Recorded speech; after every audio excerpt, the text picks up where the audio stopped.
Hi and welcome to video 4 on this series, Unit 4, Topic 1, Second Derivatives. And in this video we are going to start optimization. Now we have considered optimization before in Term 3 of Year 11, which was our Unit 2 work.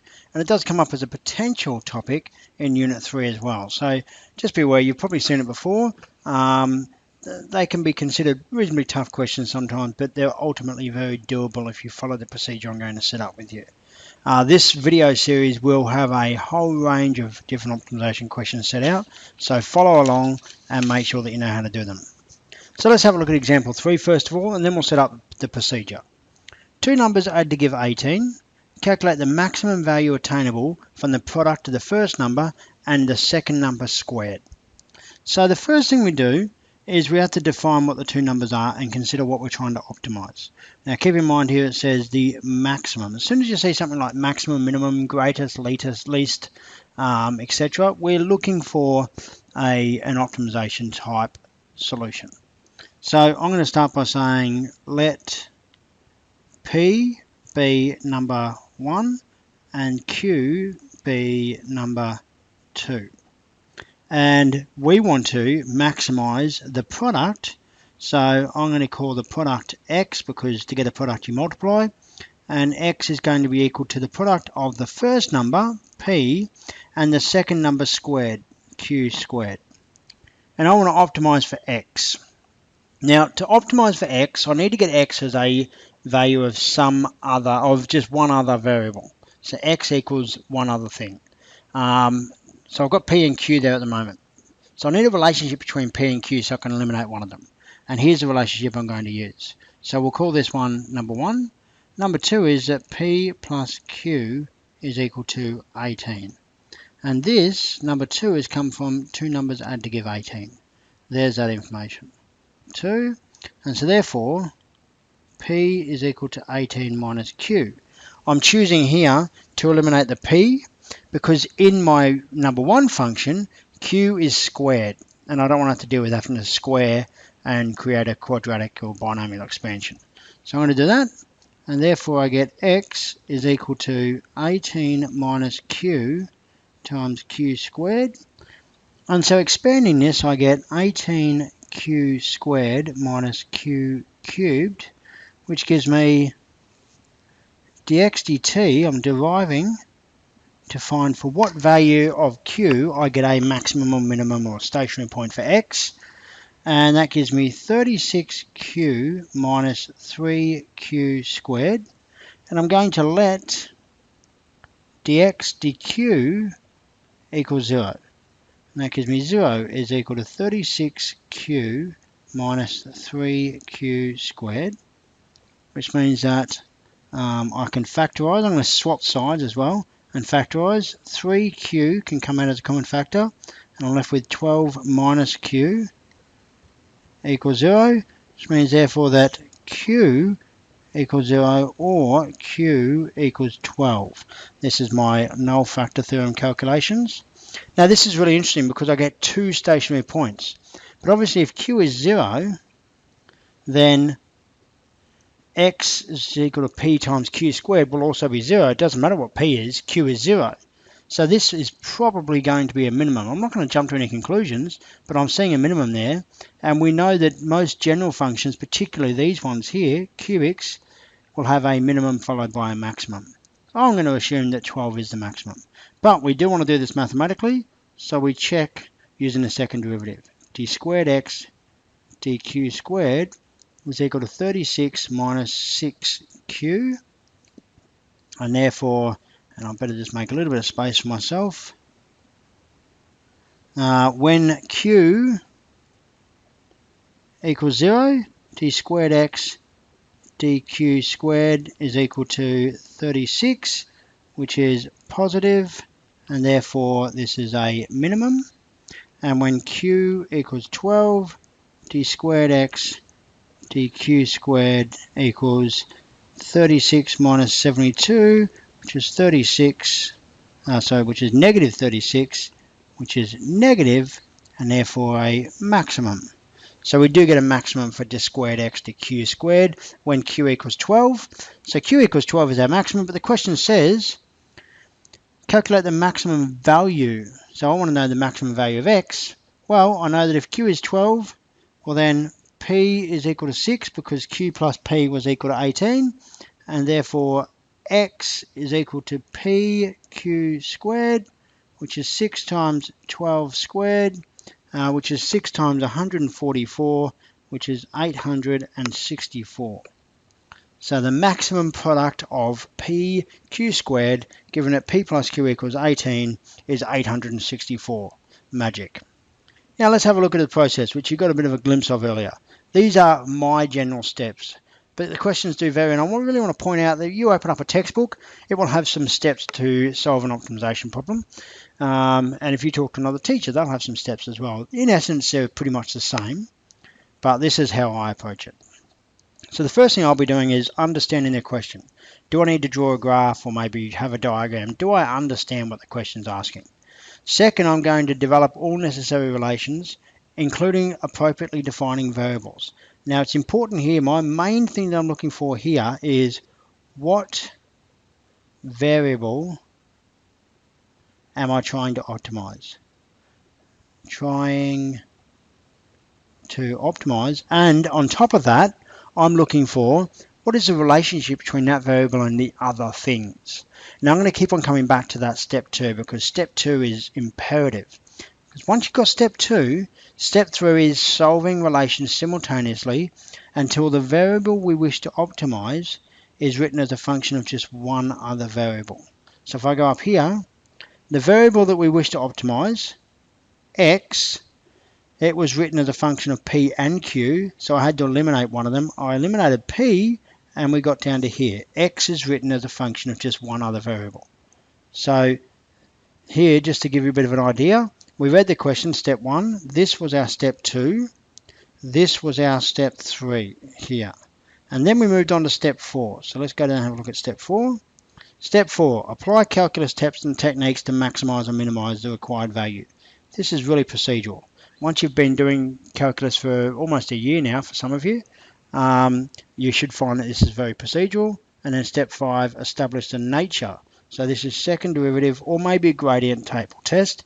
And I'll talk to you more about when to choose which one as we go through some examples. And then lastly, conclude back in context and complete the question. So there's our steps to optimization. Okay, so let's have a look at one more example in this video. In example 3, you're faced with a common simple algebraic problem. In example 4, we're faced with something similar, but this time I'll really step out what I'm doing and why I'm doing it. So step 1 is interpret. Two numbers have a product of 20. Calculate the minimum value of the sum of the square of one added to the other. So two numbers, number 1, this is a bit confusing, just a times, in fact, let's use a black pen as well. We know that a times b equals 20, and we want to minimize a squared plus b.